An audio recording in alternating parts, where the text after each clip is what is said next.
Hello student, good morning. Exam ठीक है ना। जैसा कि आप जान रहे हैं, मैं सौरभ सर और आज आपके समक्ष क्लास 10 के बहुत ही इंपॉर्टेंट मैथ के क्वेश्चन आपके बीच में लेकर आया हूँ। ये जो 6 क्वेश्चन आपको बोर्ड पे दिए गए हैं वो क्लास 10 के लिए बहुत इंपॉर्टेंट होने वाले हैं और ये 6 क्वेश्चन आपके 2 मार्क्स क्वेश्चन है, 2 नंबरिया क्वेश्चन है और लमसम ये पूछा जाता है, भले आपको वैल्यू चेंज रहे, लेकिन इस फॉर्मेट का क्वेश्चन हर साल आपको आता है। इन 6 प्रश्नों को भी हम करेंगे, सॉल्यूशन करेंगे और आपको सिखाएंगे कि कैसे इन प्रश्नों को डील हम लोग करेंगे। चलिए हम लोग पहला क्वेश्चन को चलते हैं प्रश्नों की दुनिया में। पहला क्वेश्चन आपको दे रखा है कि 1/x माइनस 1/x - 2 = 3 के मूल ज्ञात करें। इसको करना है आपको सॉल्व। तो अपन लोग करते क्या हैं, पहले प्रश्न को लिख देते हैं 1/x माइनस 1/x - 2 = 3। देखिए जितना लंबा आप प्रोसेस में जाइएगा उतना लंबा उतना बेहतर आपके लिए है, उतना अच्छा नंबर आपको बनने वाला है। तो करना क्या, अब इसका हम लोग पहले एलसीएम लेंगे। x और x - 2 का एलसीएम क्या हो जाएगा, x × x - 2। यहाँ पे देखेंगे अपन लोग x मिल गया, इसमें क्या नहीं मिला, x - 2 यानी 1 × x - 2 अब माइनस फिर ये 1, यहाँ पे देखिएगा x - 2 x - 2 मिल गया, यहाँ क्या नहीं मिला x से इसको अपन मल्टीप्लाई कर दिए बराबर 3। 1 से कोई भी हमको मल्टीप्लाई करते वही अंक आता है, यानी x - 2। x को -1 से गुना करेंगे -x डिवाइडेड बाय x को x से गुना कीजिए x² और x को -2 से गुना करेंगे -2x = 3। नीचे कुछ नहीं है, एक x एक बार प्लस में एक बार माइनस में कट गया, क्रॉस मल्टीप्लाई कीजिए 2 × 2 -2 = 3 से इसको गुना कीजिएगा 3x² और 3 दूनी -6x। इसको भी इधर लेके चल जाएंगे, आ क्या जाएगा 3x² -6x और 2 इधर माइनस उधर जाके +2 = 3। अब इसको करेंगे क्या, हम लोग सॉल्व कर लेंगे। सबसे आसान तरीका है सॉल्व करने का विवेचक विधि। विवेचक विधि द्वारा आप सॉल्व कर सकते हैं। विवेचक विधि में पहले करते क्या है, हम लोग a का वैल्यू निकालेंगे, x² के पीछे जो रहता है उसको करते हैं a, x के पीछे जो रहता है उसको करते हैं b, चिन्ह भी लेना है और अकेला जो रहता है उसको करते हैं c। a b c हमें पता चल गया, हम लोग क्या करेंगे d निकालेंगे, d को करते हैं विवेचक। d का फॉर्मूला क्या होता है, b² - 4ac। b बदला क्या लिखेंगे होगा बताइए, -6 का स्क्वायर -4 गुना 1 बदला 3 और c बदला 2, -6 के स्क्वायर 36 और 3 4 दिया 12 दूनी 24, 36 में 24 गया 12, ये मिला गया d। अब इसका करा शून्यक निकालने, तो शून्यक इसका फॉर्मूला क्या हो जाएगा, पहला शून्यक को कहते हैं अल्फा, फॉर्मूला होता है -b + √d divided by 2a minus b बदला क्या लिखेंगे अपन लोग बताइए, -6 + √d बदला कितना लिखेंगे होगा 12 डिवाइडेड बाय 2 गुना 1 बदला कितना लिखेगा अपन लोग 3। इसको सॉल्व कीजिए, अल्फा बराबर माइनस प्लस 6 प्लस 12 को क्या लिख सकते हैं अपन लोग 2√3, एलसीएम लीजिएगा 12 का, 4 गुना 3 4 होता है 2 का, तो 2√3 डिवाइडेड बाय 3 दूनी 6, ऊपर एलसीएम आ जाएगा 2 कॉमन, बच क्या जाएगा 3 + √3 और डिवाइडेड बाय 6, ये 2 बार में 3 बार में ऊपर आ गया 3 + √3/3। ये मेरा पहला नंबर आ गया, पहला रूट। अब दूसरा रूट मेरा निकलता है बीटा, इसको इसका फॉर्मूला होता है -b -√d divided by 2a minus b बदला -6 -d बदला -12 डिवाइडेड बाय 2 गुना 1 बदला 3। इसको सॉल्व कीजिएगा, 6 - 12 को क्या लिखेगा 2√3 डिवाइडेड बाय 3 दूनी 6, फिर वही तरीका एलसीएम लेंगे 2 बच गया 3 - √3 डिवाइडेड बाय 6, ये 3 बार में आ गया 3 - √3/3। इसलिए इसका शून्य कितना आ जाएगा, एक आ गया 3 + √3/3 और दूसरा आ जाएगा 3 - √3/3, यानी मेरा इसका हो गया शून्य। मुझे विश्वास है कि आपको बिल्कुल ये क्वेश्चन समझ आया होगा। तब तक आप ये क्वेश्चन को लिखिए, मैं अगला क्वेश्चन आपको सामने लाता हूँ। ध्यान पूर्वक पढ़िएगा, k के किस मान के लिए समीकरण kx ब्रैकेट x - 2 + 6 = 0 के मूल समान होंगे। आपको क्वेश्चन क्या दे रखा है पहले बताइएगा, kx ब्रैकेट में x - 2 + 6 = कितना 0। इसको पहले मल्टीप्लाई कीजिए, k को x से मल्टीप्लाई किया, kx को x², k को -2 से kx को -2 से -2kx और प्लस 6 बराबर 0। यहाँ से पहले अपन लोग a का वैल्यू निकालेंगे, x² पीछे क्या है k, b का वैल्यू निकालेंगे कितना है -2k x के पीछे और c का वैल्यू 6। याद रखिएगा होगा क्या, मूल समान होने के लिए, मूल समान होने के लिए क्या होता है हुआ, आप जानते हैं विवेचक जो होता है वो किसके बराबर होता है, 0 के। विवेचक किसके बराबर होता है, यानी बी डी वाला क्या लिखेगा B square minus 4ac equal to 0। D का फॉर्मूला मेरा यही होता है। इधर 4ac माइनस उधर जाके प्लस में बी स्क्वायर बराबर 4ac, या ये भी आप याद कर सकते हैं मूल समान होने के लिए।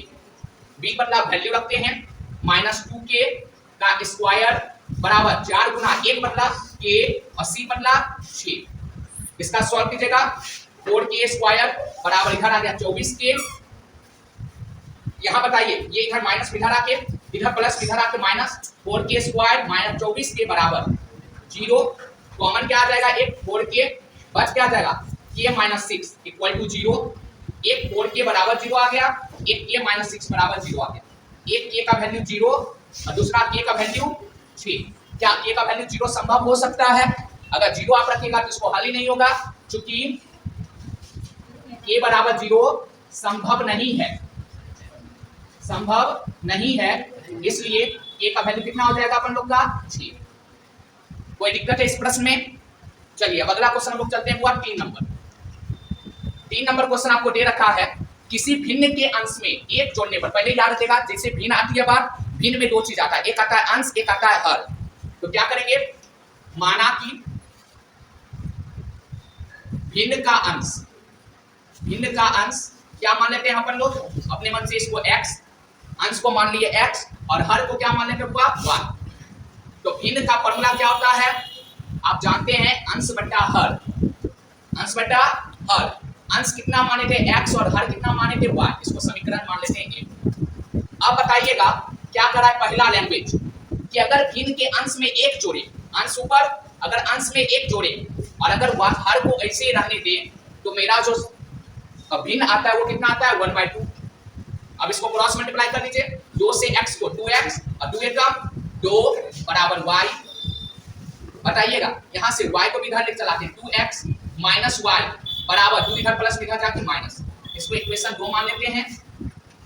अब फिर से बताइएगा क्या कर रहा है कि अगर हर में एक जोड़े, हर में अगर एक जोड़े तो अंश मेरा वही रह जाएगा, यानी अंश वास्तविक में x रह जाएगा और हर बारे में कितना जोड़ना है 1। तो भिन्न क्या बन जाता है 1/3। फिर अपन लोग क्रॉस मल्टीप्लाई करेंगे, 3x बराबर y को 1 से गुणा कीजिएगा y और 1 को 1 से 1, इधर y प्लस इधर आके माइनस 3x माइनस y बराबर 1, इसको समीकरण 3। अब क्या करेंगे, इन दोनों समीकरणों को हम हल करेंगे। तो समीकरण 2 एवं किससे हुआ 3 से, बताइए क्या हो जाएगा 2x minus y equal to -2 और 3x minus y equal to 1। Solve करेंगे, चिन्ह बदलेंगे, यहाँ प्लस में था लास्ट टाइम, यहाँ आ जाएगा माइनस, यहाँ माइनस में यहाँ प्लस और यहाँ प्लस में है यहाँ आ जाएगा माइनस, चिन्ह बदलाएगा, सेम प्लस और माइनस कट गया। 2x में 3x घटाएंगे माइनस x, 2 में माइनस 1 जोड़ेंगे -3, माइनस माइनस कट गया, x वैल्यू कितना आ गया 3। x का वैल्यू कोई भी समीकरण में या 2 में या 3 में किसी एक में रख देंगे, तो x बराबर 3। समीकरण मान लेते 2 में रख रहे हैं, समीकरण 2 में रखने पर बताइए क्या आ जाएगा होगा 3 इंटू ये समीकरण 2 ये है 2 इंटू एक्स बदला 3 और माइनस y बराबर कितना आ गया -2, 3 दूनी 6 माइनस y बराबर -2, माइनस y बराबर 6 इधर प्लस उधर जाके माइनस y बराबर -8, माइनस माइनस कट गया, y वैल्यू आ गया 8। कितना आ गया 8। इसलिए क्या करा था निकालने के लिए, भिन्न, भिन्न को किस रूप में माने हुआ x बटा y रूप में। x का वैल्यू कितना आया था 3 और y का वैल्यू कितना आ गया 8। इसका आंसर कितना आ जाएगा 3/8। चलिए स्टूडेंट, तो हम लोग चौथे क्वेश्चन पे चलते हैं जो कि इंपॉर्टेंट क्वेश्चन बनने वाला है। कह रहा है एक घनाभ का कुल पृष्ठीय क्षेत्रफल 758 सेंटीमीटर स्क्वायर है यदि उसकी लंबाई और चौड़ाई क्रमशः 14 सेंटीमीटर एवं 11 सेंटीमीटर हो, लंबाई और ऊंचाई क्रमशः 14 सेंटीमीटर एवं 11 सेंटीमीटर हो, तो चौड़ाई ज्ञात करें। पहले अपन लोग क्या करते हैं, लंबाई अपन लोग को दे दिया, लंबाई इसको करते हैं जानते हैं L से, ये आपको दे दिया 14 सेंटीमीटर, चौड़ाई ये ऊंचाई ये आपको दे दिया हुआ H से डिनोट करते हैं 11 सेंटीमीटर और कह रहा है निकालने चौड़ाई। क्या कह रहा है निकालने चौड़ाई B, इसको अपन लोग मान लेते हैं X। अब आप जानते हैं घनाभ का कुल पृष्ठीय क्षेत्रफल, घनाभ का कुल पृष्ठीय क्षेत्रफल ये कितना होता है, इसका फॉर्मूला आप लोग को याद होना चाहिए। इसका फॉर्मूला होता है 2 into LB plus BH plus LH, अर्थात लंबाई गुना चौड़ाई प्लस चौड़ाई गुना ऊंचाई प्लस लंबाई गुना ऊंचाई। इसका वैल्यू कितना दे रखा है बताइएगा आप लोग, 758 बराबर 2 गुना एल बी, एल के बदला अपन लोग क्या लिखेंगे 14 गुना बी के बदला एक्स प्लस बी के बदला एक्स, एच के बदला 11 प्लस एल के बदला 14 और एच के बदला 11। क्या 2 के टेबल में ये कट जाएगा बताइए, 7 3 दूनी 6 बच गया 1 15, 7 दूनी 14 बच गया 1 8 18, 9 दूनी 18, 379 बराबर इधर कितना बच गया, 14 को एक्स से गुना कीजिएगा 14x, 11 के एक्स से गुना कीजिएगा 11x और 14 को 11 से गुना कीजिएगा 154। इसको सॉल्व करते हैं, 154 इधर प्लस में, इधर आके 154 माइनस में बराबर ये हो गया बुआ जोड़ने पर 25x। इसको घटाइए, 3 में 1 गया 2 और 79 में 54 घटाइए हुआ 25 बराबर 25x। 25 के टेबल में कितना बार में 9 बार में, यानी x कितना आ गया 9। इसलिए चौड़ाई जो है ये मेरा 9 सेंटीमीटर हो जाएगा। कितना सेंटीमीटर, 9 सेंटीमीटर। ये मेरा बन गया आंसर। अगर ये फॉर्मूला में याद नहीं रहेंगे तो क्या ये प्रश्न बन पाएगा, नहीं तो मैं बार बार बोल रहा हूँ पहले फॉर्मूला आयतन का, वृत्त के क्षेत्रफल का या त्रिकोणमिति का, ये सब फॉर्मूला आपको एकदम ध्यानपूर्वक याद रहना चाहिए। अगला क्वेश्चन है 5 नंबर हम लोग लिख चलते हैं।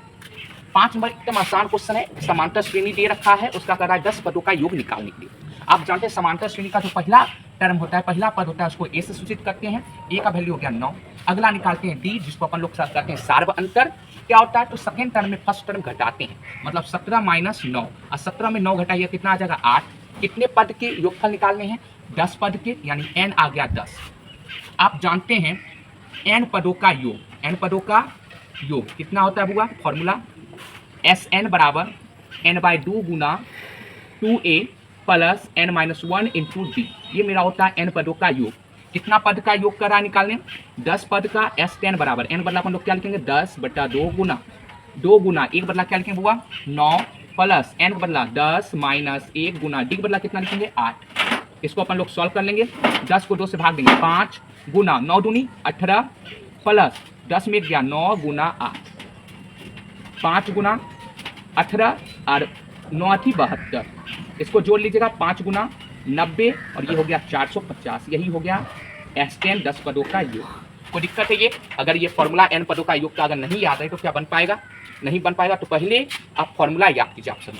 अगला क्वेश्चन हम लोग लिख सकते हैं लास्ट क्वेश्चन 6 नंबर, आज के टॉपिक का लास्ट क्वेश्चन, जो 6 महीने VVI क्वेश्चन आपके समक्ष रखा, इसका लास्ट क्वेश्चन। अगर एक त्रिभुज का क्षेत्रफल ज्ञात करें जिसके शीर्ष क्रमशः 0,4 3,6 एवं कितना हुआ -8, -2। तो करना क्या, देखिए मैं बोल रहा हूँ बार बार प्रोसेस के साथ चलिए, प्रोसेस लेकर चलिए। तो पहले अपन लोग क्या करते हैं, एक त्रिभुज से ड्रॉ कर लेते हैं। मैंने बिल्कुल एक त्रिभुज ड्रॉ कर लिया।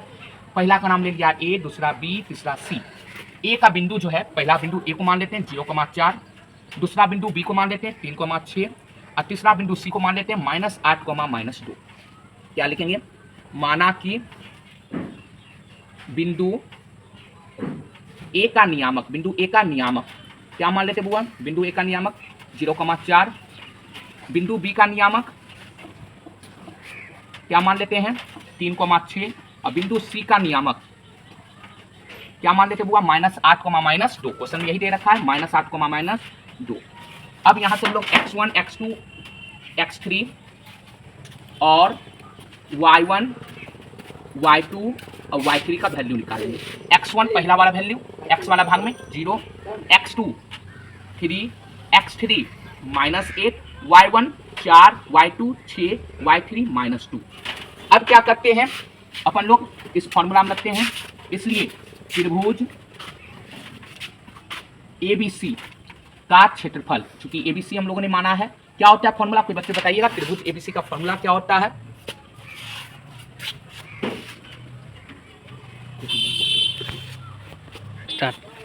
फॉर्मूला ये क्या होता है हुआ 1/2 x1 y2 - y3 plus x2 y3 - y1 plus x3 y1 - y2। ये मेरा होता है फॉर्मूला इसका त्रिभुज के क्षेत्रफल का। तो हम लोग अब यहाँ वैल्यू रखेंगे 1/2। x1 बताइएगा मेरा कितना है हुआ 0 इंटू y2 मेरा क्या है 6 माइनस y3 क्या है -2। तो माइनस पहले से है तो माइनस ब्रैकेट में ले लेंगे, प्लस x2 मेरा कितना है 3, y1 कितना है मेरा बताइएगा 4, माइनस y1 कितना है, ये सॉरी y3 कितना है मेरा -2, कितना है -2 माइनस y1 कितना है 4। वैल्यू एकदम ध्यानपूर्वक लेना है, प्लस x3 मेरा कितना है -8 इंटू y1 क्या है मेरा 4 माइनस y2 कितना है 6। अब हमें इसे सॉल्व करना है 1/2 0 6 minus minus plus 2 plus 3 into -2 -4 -6 plus minus -8 into 6 में 4 में 6 जाएगा -2 1/2 0 से कोई भी हमको गुना करें 0 ही रह जाएगा, तो ये आ गया 0 6 दिया 18 और 8 दूनी माइनस 8 दूनी 16 और माइनस में है तो माइनस माइनस ये आ जाएगा वो प्लस में 16 1/2 -18 में प्लस 16 करेंगे -2 ये कट जाएगा 1/2 इंटू -2 कट गया कितना आ गया -1। और एक बात याद रखिएगा इसमें क्या लगा रहता है बाहर से मॉड का मतलब हुआ कि अगर वैल्यू अगर माइनस में जा रहा है तो उसे प्लस में कर देंगे, ठीक है। और प्लस में है तो ऑलरेडी प्लस में, चूंकि क्षेत्रफल कभी भी माइनस में नहीं हो सकता है, तो इसको मॉड अपन लोग लगाएंगे यहाँ पे -1 का मॉड क्या हो गया 1 यूनिट क्या हो जाएगा वर्ग सेंटीमीटर। यही मेरा आंसर हो जाएगा। मुझे विश्वास है कि मैंने जो आपको क्वेश्चन दिया है वो आपको अच्छी तरीके से बेहतरीन ढंग से समझ आया होगा। आपको करना क्या, ये जो 6 टाइप का क्वेश्चन मैंने भी आपको दिया इसी टाइप के क्वेश्चन आप क्वेश्चन बैंक से ढूंढिए और क्वेश्चन बैंक से इस टाइप के क्वेश्चन को बनाइए। आपको मेरा वीडियो कैसा लगा कमेंट बॉक्स में अवश्य बताएं, और अगर वीडियो अच्छा लगा हो तो अपने दोस्तों के बीच अपने रिलेटिव्स के बीच इसे शेयर कीजिए, दबा के शेयर कीजिए ताकि अन्य बच्चे भी इसका मजा उठा सके, इसका फायदा उठा सके। अगला वीडियो जो हमारा होगा मैथ में वो VVI चैप्टर होगा ऑब्जेक्टिव के व्यू से बिहार बोर्ड में प्रायिकता प्रोबेबिलिटी का। तब तक ले टाटा बाय बाय जय।